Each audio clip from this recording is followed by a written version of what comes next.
5. Technology, hacking, and secure communications. One of the most obvious shortcomings of this manual will be the lack of specifics in the field of technology and hacking.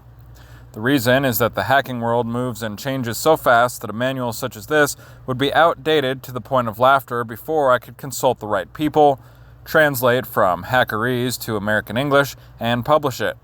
Also, to a large extent, the hacker community has a far better grasp of most of the concepts outlined in this manual, since they have been in the fields fighting the good fight, taking serious risks, while the bulk of the Liberty movement were either engaged in arguments on social media or waving signs at a 420 rally. Not to say social media and 420 rallies are bad, they just don't compare to being sentenced to 3 life sentences in a federal penitentiary for running a forum, or being murdered and having it staged like a suicide because of a few lines of code. This is the reason that this manual is of the least value to the technology hacking activists. However, I will touch on a few items. Operation Security, or OPSEC, is a science in and of its own. I am neither qualified nor motivated to devote 500 pages to the topic. One partial reason is that by 2009, as I investigated Internet OPSEC, I became convinced that the typical Internet culture version of OPSEC was pretty much a faith-based fantasy. If you hold radical political beliefs, someone in a government office likely knows about it. They read or copy pretty much everything. Even if they aren't currently watching you and your specific activities because they keep a record of almost everything, they can retroactively find out almost anything they want to know about you. A case in point is Ross Ulbricht, the alleged Dread Pirate Roberts. With an incredibly weak case against him, government investigators searched old entries at internet locations like the Mrs. Institute to build a dossier based on usernames similar to his and writing styles like his to determine an IP profile. Using weak connections like that, they focused in on Ross and warped the actual evidence in the case to convince a dim-witted jury that he was the devil incarnate. It didn't really matter if Ross was innocent, guilty, or anywhere in between. He was their target, and they were going to catch him and make an example of him simply because slave masters love to beat the whipping boy, and Ross was a textbook whipping boy. Now consider the case of Matt DeHart, former U.S. Air National Guard intelligence analyst allegedly involved in an attempt to expose the CIA's involvement in the 2001 anthrax scare. Without enough actual evidence to convict Matt, authorities chose to seize his computers and plant images, resulting in child pornography charges.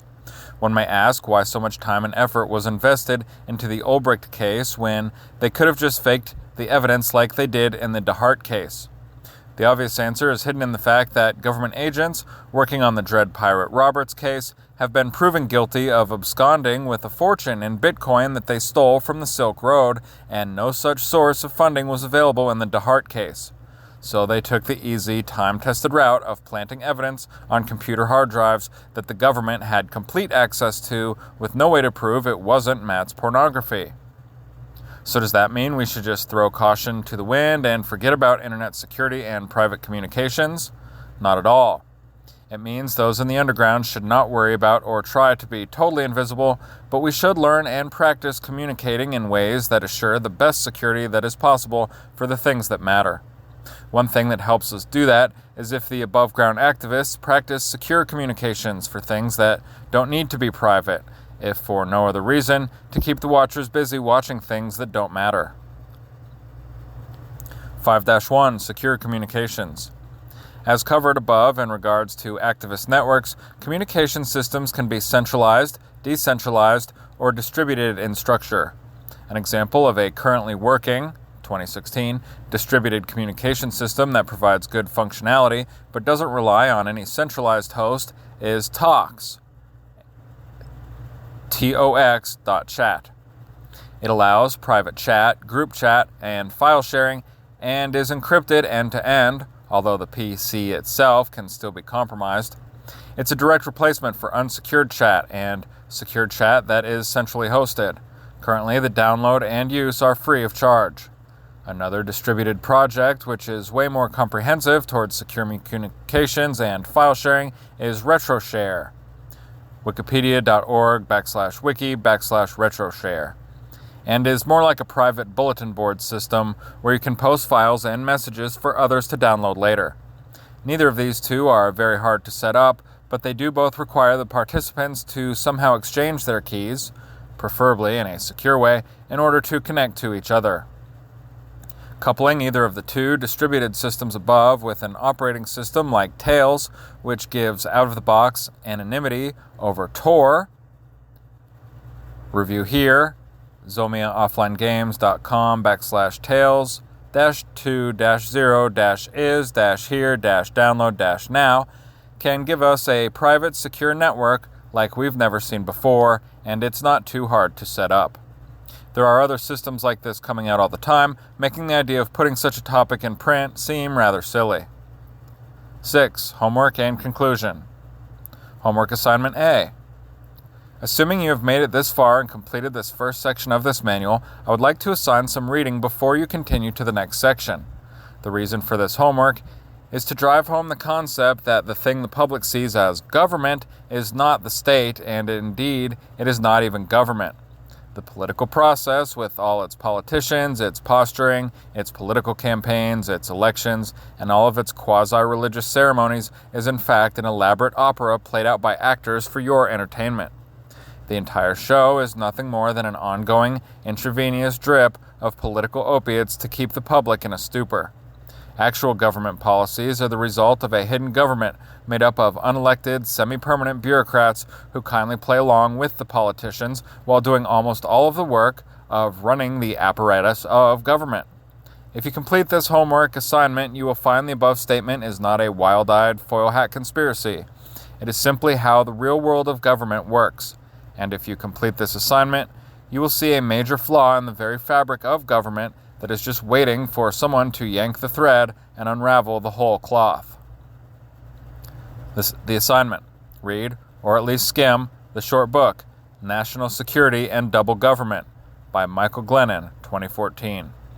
Michael Glennon is professor of international law at the Fletcher School of Law and Diplomacy at Tufts University.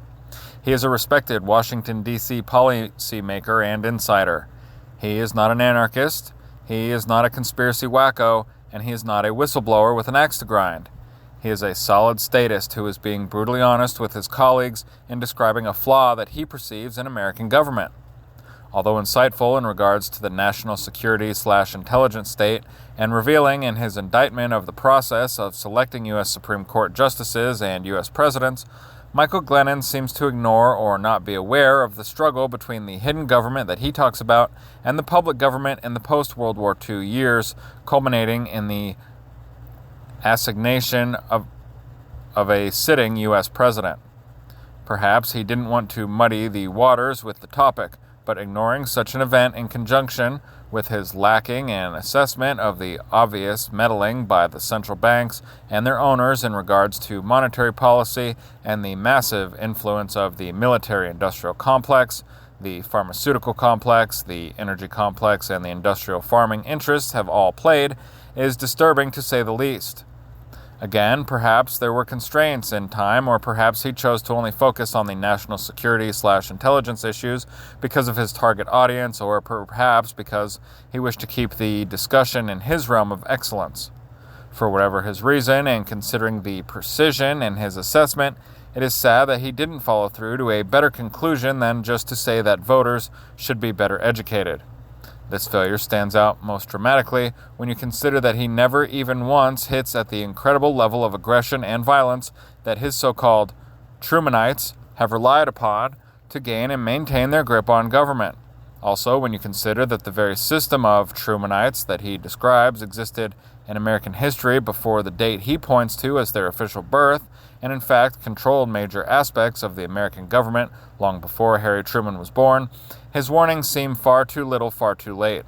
And again, to assume more education could be the solution, considering the American education system was one of the first targets of the hidden government in the late 1800s, seems like a weak conclusion at best. More of the interests of readers of this manual is the glaring weakness inherent in the American government that Glennon so carefully and accurately points out. From his article, Quote, "The aim of this article thus far has been to explain the continuity in U.S. national security policy. An all too plausible answer, this article has suggested, lies in Bagehot's concept of double government. Bagehot believed that double government could survive only so long as the general public remains sufficiently credulous to accept the superficial appearance of accountability, and only so long as the concealed and public elements of the government are able to mask their duality and thereby sustain public deference.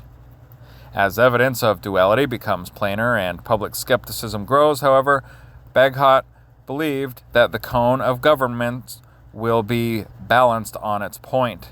If you push it ever so little, it will depart farther and farther from its position and fall to earth." End quote. Restating Walter Bagehot, Glennon lays out for us what we should already know. Modern Western-style government is entirely based on the lie that visible politics run governments, when actually the hidden-in-plain-sight truth is that visible politics play almost no role in the actual policies of government, and the most important point of both Bagehot and Glennon being that the whole house of cards is at risk of collapse if the public fully figures it out. That leads us to the point of this manual: how to capitalize on that wonderful weakness and shove the cone of government off of its balance point so that we may all shout with glee as Humpty Dumpty tumbles to the earth. Homework assignment B. Think of ways you can assist the underground without being directly connected to the underground. Here's some examples, but see if you can think of more. 1. Do you know or have an interest in lockpicking? This would be a great skill set to learn and teach to those in the underground. 2. Are you an actor, or are you talented in that art? Could you develop acting troupes that could use their talent in the underground? You could practice at Liberty functions and get-togethers by fooling the participants into thinking you were building inspectors, FBI agents, or worse. Above-ground activists with experience in specific fields can work as advisors, as in, how do corrections officers behave? How do federal marshal transport prisoners? How do police talk to each other when no one is listening? For example, the movie Burn After Reading lost my attention when the great character actor J.K. Simmons played the unnamed CIA superior and began to talk. The few CIA operators I have known were nothing like that. The CIA agents I have encountered used very clean language, they were Mormons, and they were very dedicated and straight-laced, all business all the time. In my experience, as good of an actor as J.K. Simmons is, I wouldn't believe for a moment that he was an actual CIA agent. Under the right circumstances, a mistake like that could cost an activist dearly. 3. Medical personnel, specifically those with trauma and emergency room experience, can hold classes teaching emergency first aid to members of the underground. 4. Organize an ambassador system with other anarchist and activist groups to provide them services during demonstrations/riots and other times. Perhaps film crews, news coverage, medical assistance, logistics, communications, alerts about police movements, or other services could be offered without getting directly involved in their causes or their demonstrations. Note on other groups: do not repeat the mistake Rothbard made with the racist right. Infiltrate them, but do not water down our movement by evangelizing them. Do not trust them. Invade their circles, but do not let them in ours. 5. Train rescue teams before demonstrations/riots so that teams can rush in and remove injured protesters before they can be arrested, possibly even after they are arrested. Training teams for spotting agent, provocateur, identifying shadow teams, and even shadowing the shadow teams while communicating their movements could be very important. Identifying arrest teams and communicating arrest team movements before they act, and even possibly training teams to disrupt the arrest teams, could be invaluable. 6. The greatest tool for liberty is your mind. Open it, take it out, and play with it. Remember, each of us has our own mind, but the state does not own such a tool. Conclusion. On the physical and economic levels, the state is an inherently unstable, parasitic collaborative of politicians/bureaucrats and select corporations, along with a subservient media, clergy, and intelligentsia that relies upon a combination of extortion, intimidation, threats, and violence to dominate its human host. In doing so, it distorts markets, stifles competition, discourages innovation, and through manipulation of the money supply and debt, siphons the lion's share of wealth into the pockets of a tiny group of central banking families, while destroying a good portion of the wealth that it doesn't steal. On a metaphysical level, the state, whether real or imagined, is a faith-based deity existing in the minds of its believers, generally based on a combination of the adoration of a great man, along with an illogical fear of the boogeyman, in conjunction with an unblinking faith in the political process. That faith, in turn, relies on a dramatic, opera-like performance on the part of politicians as they attempt to appear relevant, while the shadow government of bureaucrats and corporate/banking puppet masters attempts to remain unseen. All the while, the state struggles to provide services it claims the monopolistic right to provide, while miserably failing at providing those services. On the occasion that the state's true nature is revealed and its failures exposed, it always responds by sending in waves of lies by actors on all levels, while systematically discrediting, beating down, or murdering anyone who shines the light on those failures. The state relies on an incredibly delicate balancing act between the disinterest of its victims, the imagery of a functioning political process, and faith in government-led progress towards some mythical idea of a better tomorrow. In contrast with the reality of a non-functional puppet political process and an ever-growing, ever-consuming beast driving humanity toward worldwide slavery at best and species-wide destruction as a very real possibility. In the past, there have been 4 basic strategies for defeating the state, none of which actually provide a mechanism for defeating the state, while 2 of those strategies are either non-productive or, more commonly, destructive and counterproductive to our cause. This manual proposes a 5th strategy based on the idea that it is possible to upset that balance by simply waking up both the disinterested and the faithful public. This is accomplished by prodding the powers that be into overreactions while boldly proclaiming the failures and lies of the current system. This manual posits that this process is inherently dangerous as the state, having its basis in violence and hate, will react using extreme measures. Further, this manual posits that the primary members and leaders of the state will react in varying levels of panic and desperation as their positions of power become more and more unstable. Finally, this manual posits that in self-defense, specific activists will of necessity be required to take actions that none of us would like to think about. In self-defense, those actions will be violent, bloody, and will encompass the power structure of the state and its supporting apparatus. Concluding, this manual is a first attempt to motivate and train those brave activists who will accomplish this 3-part task. This manual is not exhaustive nor complete. It is in need of revision and modification by those who are committed to this fight and knowledgeable of the process herein outlined. End Part 1, Peaceful Sedition.